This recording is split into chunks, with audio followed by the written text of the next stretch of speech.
بسم الله الرحمن الرحيم الحمد لله رب العالمين والصلاة والسلام على أشرف المرسلين سيدنا ونبي محمد وعلى آله وصحبه أجمعين السلام عليكم ورحمة الله وبركاته.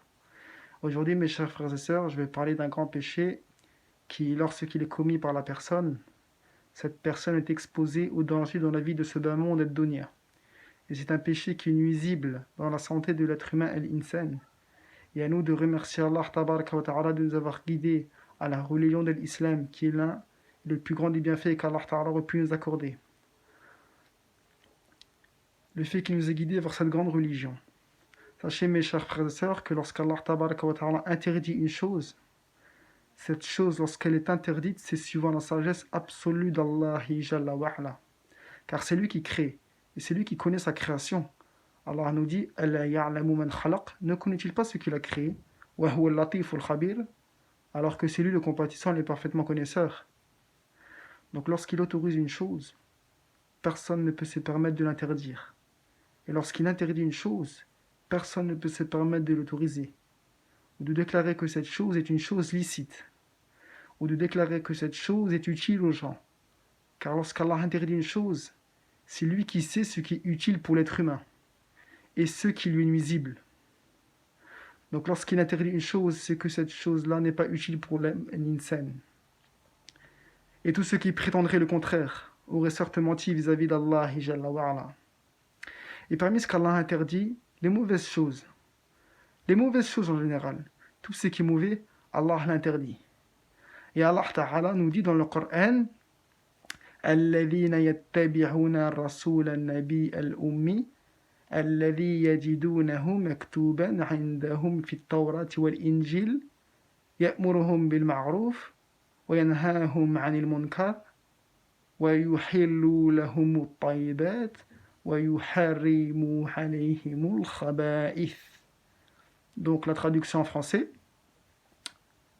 ceux qui suivent le prophète, un alphabète, c'est-à-dire qui ne savait ni lire ni écrire avant qu'il soit prophète, celui qui trouve évoqué Maktuban fit Tawrat wal Injil dans la Torah et dans l'Évangile. On a évoqué l'arrivée du prophète alayhi salatu wassalam. Qu'est-ce que fait le prophète Mohammed sallallahu alayhi wa sallam? Ya'muruhum bil ma'ruf, il leur ordonne le convenable. Wa yanhahum 'anil munkar, et il leur interdit le blâmable, et il leur autorise les bonnes choses, et il leur interdit les mauvaises. Donc ce qui est interdit, ce sont les mauvaises choses. Et les savants ont tiré une grande règle à retenir. Chaque chose mauvaise, Allah l'a interdit. Retiens cette règle, ya Abdallah. Dès qu'une chose est mauvaise pour l'être humain, Allah l'a interdit. Et parmi les plus mauvaises choses qu'Allah Ta'ala aurait créées dans ce bas monde, la viande de porc.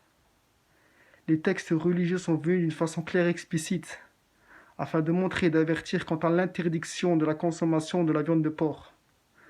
Allah nous interdit dans le Coran al-Karim la bête morte, le sang, et la viande de porc. Et tout ce qui aurait été gorgé serait notre nom qu'Allah. Et dans le recueil de l'imam Abu Daoud, avec une chaîne de transmission authentique, selon Abi Hurayra, radiallahu anhu, le messager d'Allah sallallahu alayhi wa sallam a dit, certes Allah a interdit la viande de porc et son gain. Et ceci est connu dans la religion de l'islam. Et ceci était également évoqué dans les autres religions célestes. Ainsi la viande de porc n'a pas été interdite uniquement dans la religion de l'islam. Mais même chez les juifs et même chez les chrétiens, la viande est interdite, la viande de porc. Naam. Chez les juifs, vous allez me dire, d'accord, ceci a été évoqué dans la Torah. Et les juifs ne consomment pas de porc, mais nous disons chez les chrétiens, nous disons naam. Mais ils ont falsifié et déformé et caché la vérité al-haq.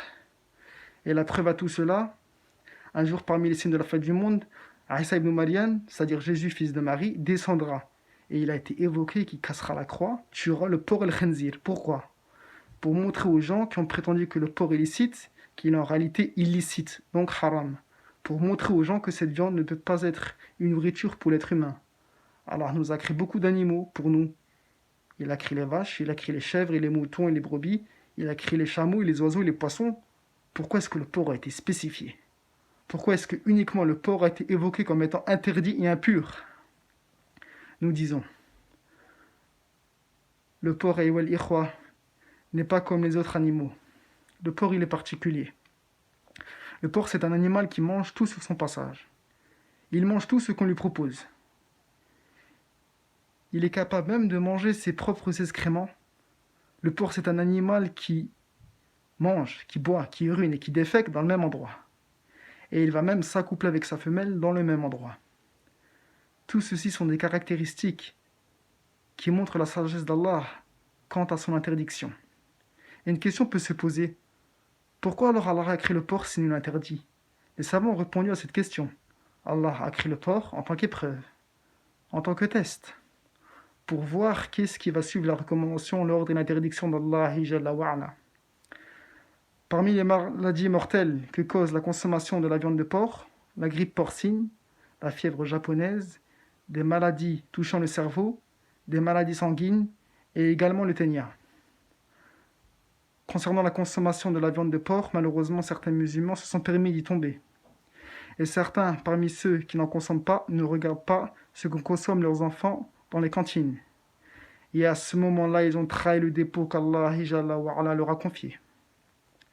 N'oublions pas le hadith du messager d'Allah sallallahu alayhi wa sallam où il dit que chaque peau, ou chaque muscle, ou chaque os qui aura grandi et qui se sera alimenté grâce à la consommation de viande haram, c'est le feu de l'enfer qui lui est prioritaire. Concernant le porc, sa consommation, sa vente, le fait de le cuisiner et le fait de le transporter, tout cela est strictement interdit en islam.